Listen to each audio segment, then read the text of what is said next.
آپ کے حکم پر ہم یہاں چلے آئے، اب تو ہماری وفاداری پر کسی قسم کا شک نہیں کریں گے نا آپ؟ کوئی گنجائش نکلتی ہے اب؟ آخر ہم نے اپنی جان خطرے میں ڈالی صرف اور صرف وفاداری کو ثابت کرنے کے لیے۔ جانتے ہیں آپ، ان میں سے ایک جو عمر میں نسبتاً بڑی لگتی تھی، چودھری افتخار کے قریب آ کر بڑی ادا سے کہنے لگی۔ اس کی چال اور بولنے کے انداز میں جو ناز اور ادا تھی وہ صاف بتاتی تھی کہ اس کا تعلق کس جگہ سے ہے، اور اس قبیل کی عورتوں کی وفاداری جس شے کے ساتھ مشروط تھی اس کی چودھری افتخار کے پاس کوئی کمی بھی تو نہ تھی۔ وہ اگر اس جنگل میں چودھری افتخار کی دعوت پر چلی آئی تھی تو بھی خوب جانتی تھی کہ یہاں حفاظت کا اتنا معقول انتظام موجود ہوگا کہ ان کے لیے خطرے کا کوئی سوال ہی پیدا نہیں ہوتا تھا، اور واپسی پر جو جھولی بھر بھر کر نوٹ اپنے ساتھ لے کر جائیں گی ان کی تو بات الگ تھی۔ چودھری افتخار نے ان دونوں لڑکیوں کو بھی کھانے میں شامل ہونے کی دعوت دے دی، جو انہوں نے بہت جلدی قبول کر لی، لیکن بہت کم مقدار میں، بس صرف اور صرف سونگنے جتنا کھانا کھایا۔ خوش خوراکی اور شکم سیری ان کی پرفارمنس پر برا اثر ڈال سکتی تھی، اسی لیے وہ کم کھاتی نظر آ رہی تھی۔ کھانے کے بعد دونوں لڑکیاں فارم میں آ گئیں۔ ان کے جسم الاؤ کے گرد تھرکنا شروع ہو گئے، اور جب ان کے جسم تھرکنا شروع ہوئے تو گویا جنگل میں منگل کا سماں طاری ہو گیا۔ لڑکیاں ہر طرح کے رقص میں ماہر نظر آتی تھیں۔ پہلے انہوں نے کلاسیکل ڈانس پیش کیا، پھر کسی ڈسکو ڈانسر کی طرح پرفارمنس دینا شروع کر دی۔ اس پرفارمنس سے لطف اندوز ہوتے حضرات کے لطف میں مزید اضافہ کرنے کے لیے چودھری افتخار کے ملازمین نے شیمپین اور وسکی کی سپلائی شروع کر دی۔ ایک ملازم شہریار کے قریب بھی آیا، لیکن شہریار نے انکار کر دیا۔ کیا بات ہے اسی صاحب، کسی مولوی کے واز سے ڈر کر تو اس سے پرہیز نہیں فرماتے آپ، ورنہ آپ کے ماموں لیاقت رانا بہت شوق سے نوش فرمایا کرتے ہیں یہ۔ ان کے بیٹے کو بھی ہم نے کئی محفلوں میں اس سے شغل کرتے دیکھ لیا۔ یہ آپ کیسے انگور کی بیٹی سے پرہیز کرنے والے نکل آئے؟ اس کے انکار کرتے ہی چودھری افتخار نے تفتیش شروع کر دی۔ بات ڈرنے یا پرہیزگاری کی نہیں ہے، بس میں ان چیزوں سے اس لیے دور رہتا ہوں تاکہ میں بے بس نہ ہو سکوں۔ شہریار نے سنجیدگی سے چودھری افتخار کی بات کا جواب دیا تو وہ ہنستے ہوئے ایک بار پھر محو رقص لڑکیوں کی طرف ہی متوجہ ہو گئے۔ اب وہ لڑکیاں ڈانس پیش کر رہی تھیں۔ اس ڈانس میں پیٹ کو مخصوص انداز میں دی جانے والی حرکات نے اس کی ہوش ربائیوں کو اور بھی زیادہ نمایاں کر دیا تھا۔ رقص کے لیے موسیقی کی تال ضروری ہوتی ہے۔ یہاں موسیقی کی ضرورت پوری کرنے کے لیے آڈیو ریکارڈز کا معقول بندوبست تھا، لیکن موسیقی سے وہاں کسی کو غرض تھی ہی نہیں، صرف اور صرف ان دونوں ناچتی لڑکیوں کو، تاکہ تال میل کے ساتھ ایک ردم میں وہ ناچ سکیں اور ان کی پرفارمنس پر کوئی برا اثر نہ پڑ سکے اور ان کے جسموں کی حرکات بے ترتیب ہونے نہ پائیں۔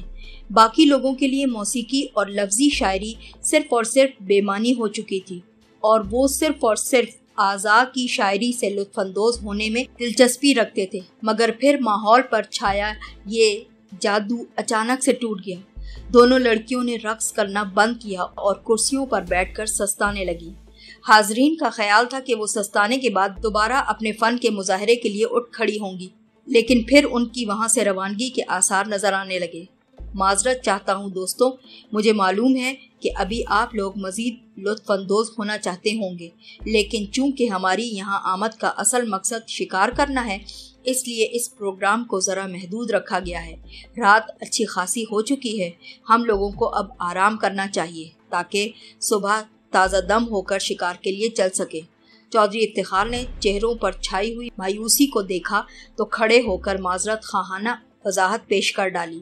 لڑکیاں اس دوران سب کو اپنی مسکراہٹ سے نوازتی اور بائے بائے کرتی واپس گاڑی میں جا کر بیٹھ چکی تھی۔ اگر آپ کہیں تو ان میں سے کسی ایک کو جو آپ کو پسند ہو آپ کے لیے روک لیا جائے۔ ہم 4 بندے ہیں، اگر آپ کل کچھ سست بھی رہے تو پھر بھی کام چل جائے گا۔ شہریار بھی سب کی طرح لڑکیوں والی جیپ کی طرف دیکھتا اس کی روانگی کا منتظر نظر آتا تھا۔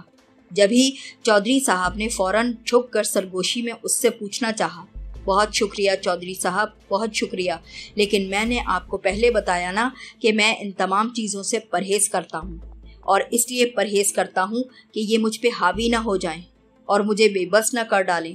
مجھے زاہد بننے کا کوئی شوق نہیں، اور میں زاہد بننے کا دعویٰ بھی نہیں کرتا، لیکن اس طرح کی چیزیں بس دور سے ہی اچھی لگتی ہیں، قریب آنے نہیں دیتا ان کو میں اپنے۔ شہریار چودھری صاحب کی سرگوشی پر ذرا سا چونک پڑا اور پھر مسکراتے ہوئے اسے جواب دے کر دوبارہ جیپ کی طرف ہی متوجہ ہو گیا جو اب چل پڑی تھی اور لمحہ بلمحہ ان سے دور ہوتی چلی جا رہی تھی۔ چلیں جناب، اب چل کر سونے کے سوا کیا چارہ رہ گیا ہے؟ جیپ نظروں سے بالکل اوجھل ہو چکی تھی اور اقبال باجوہ نے ایک ٹھنڈی آہ بھرتے ہوئے بآواز بلند کہنا چاہا۔ سب لوگ اس کی بات پر کہکا مار کر ہنس پڑے اور سچ مچ آرام کے لیے خیموں کے اندر چلے گئے۔ پھر گاؤں میں ہرگز جانے والی نہیں وہاں پر، ابھی تھوڑے عرصے پہلے تو گئی تھی۔ پورا کی زبانی گاؤں چلنے کا ذکر سن کر ماں بانو تیزی سے بت کی۔ پاگلے، اس جانے کی بات الگ تھی اور اس جانے کی بات الگ ہے۔ اب کی بار تو ہمیں زہرہ کے بیاہ میں شرکت کے لیے جانا ہے نا، اس موقع کو تھوڑی ٹالا جا سکتا ہے۔ پورا نے اسے سمجھانا چاہا، جب ابھی بیاہ رکھنا تھا تو پہلے بلانے کی کیا ضرورت تھی مجھے؟ میرے پاس کیا فالتو وقت ہے کہ ہر وقت دوڑ دوڑ گاؤں جاتی رہوں؟ ماں بانو نے چڑچڑے پن کا مظاہرہ کیا۔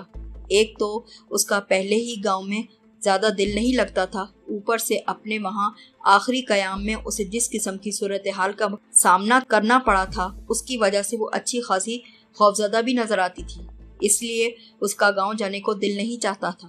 تب میں نے نورا کے خیال سے تجھے وہاں بھجوایا تھا نا، بیچاری تجھے بہت یاد کر رہی تھی، لیکن اب تو بیاہ کا معاملہ آ پڑا۔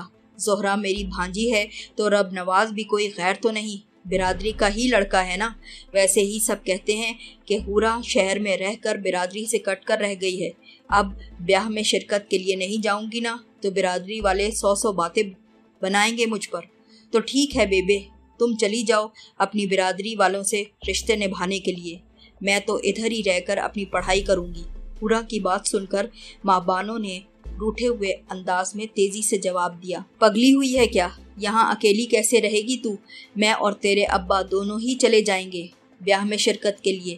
ویسے تو زیادہ فکر نہ کر، ہمارا کوئی لمبا چوڑا رکنے کا ارادہ نہیں ہے وہاں پر۔ جمعے کو نماز کے بعد نکلیں گے نا یہاں سے، اس دن زہرہ کا مایوں ہے، ہفتے کو مہندی ہوگی اور اتوار کو بارات، پیر کے دن دوپہر کو ولیمے کا کھانا کھا کرنا شام سے پہلے پہلے واپس آ جائیں گے۔ تو فکر نہ کر، تو جمعے کی صبح اپنے کالج ہو کر آ جانا، اتوار کو تو ویسے ہی چھٹی ہوتی ہے، بس ایک ہفتے اور پیر کے دن ہی تجھے کالج سے ناغہ کرنا پڑے گا، اس کے علاوہ کچھ نہیں۔ اب سگی بہن کی شادی پر اتنی قربانی تو دینی پڑے گی نا، کیا اتنی سی قربانی بھی تو نہیں دے گی؟ حورا نے اسے قائل کرنے کی بہت کوشش کی۔ بڑے آئے کہیں سے سگے، اگر مجھے سگا سمجھتے نا تو یوں خود سے الگ نہ کرتے۔ ماں بانوں نے خفگی دکھانا چاہی۔ اچھا چل، اپنی بہن کا نہیں میری بھانجی کا بیاہ سمجھ کر شرکت کرنے کے لیے چل، ان سے نہیں، مجھ سے تو اپنا رشتہ سمجھتی ہے نا تو۔ حورا نے اسے پال پوس کر بڑا کیا تھا، اس لیے اسے منانے کے سارے گر بھی اچھی طریقے سے جانتی تھی۔ ماں بانوں کی خاموشی بتا رہی تھی کہ وہ بے دلی سے ہی صحیح لیکن راضی ہو چکی ہے۔ اچھا یہ دیکھ، جب تو گاؤں گئی تھی نا تو میں نے تیرے لیے گہنے بنوائے تھے، وہ جو میں نے شیخ صاحب کے ہاں 1 لاکھ کی کمیٹی ڈالی تھی نا، وہ نکل آئی ہے پچھلے مہینے۔ میں نے دیکھ کتنے خوبصورت گہنے بنوائے ہیں تیرے لیے، میں نے تھوڑے روپے اور زیادہ ملا کر تیرے لیے یہ گہنے بنوا لیے۔ زہرہ کے بیاہ پر جائے گی نا تو یہ گہنے ساتھ لے کر چلنا اور وہاں پر شادی میں ضرور پہن لینا۔ اب حورا اسے بہلانے پھسلانے کے لیے دوسری تدابیر اختیار کر رہی تھی۔ گہنے بنوانے کی کیا ضرورت تھی اماں؟ میں نے ابا سے کہا تھا کہ میرے میڈیکل میں داخلے کے لیے روپے جمع کر کے رکھیں۔ ماں بانوں نے خوش ہونے کے بجائے تیزی سے اعتراض کیا۔ اس کے لیے بھی کوئی نہ کوئی بندوبست ہو جائے گا، تو فکر نہ کر، وہ تیرا اور تیرے ابا کا معاملہ ہے، میں تو ماں ہوں نا، مجھے تیری پڑھائیوں سے زیادہ تیرے بیاہ کے لیے کوئی جہیز جوڑنے کی فکر ہے، اس کے علاوہ تو کچھ نہیں۔ حورا نے جواب دیا اور زیورات زبردستی ماں بانوں کو پکڑا دیے۔ لے، اب انہیں سنبھال کر اپنے بیگ میں رکھ لے، اور ہاں یاد سے بیگ کو تالا بھی لگا لینا، راستے میں کچھ معلوم نہیں ہوتا کہ کب کوئی چور اچکا ہاتھ صاف کر کے نکل جائے۔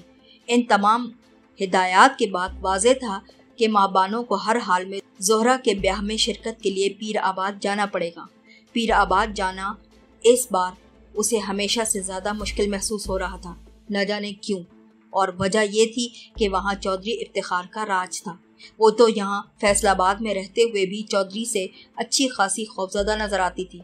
پیر آباد سے واپس آنے کے بعد اس نے اکیلے کالج آنا جانا بالکل ختم کر دیا تھا کہ کہیں چودھری کوئی اپنا وار نہ چلا لے۔ اس جیسی پہنچ رکھنے والے بندے کے لیے فیصل آباد کوئی ایسا چھوٹا شہر بھی نہیں تھا، لیکن شاید ماہبانو اس کے ذہن سے اتر گئی تھی۔ اب وہ دوبارہ پیر آباد چلی جاتی تو یہ کیسے ممکن تھا کہ چودھری کو دوبارہ اس کا دھیان نہ آتا، مگر وہ یہ سب باتیں پورا کو نہیں سمجھا سکتی تھی، اس لیے مرتی کیا نہ کرتی کہ مصداق وہاں جانے کے لیے تیاری کرنا شروع کر دی تھی۔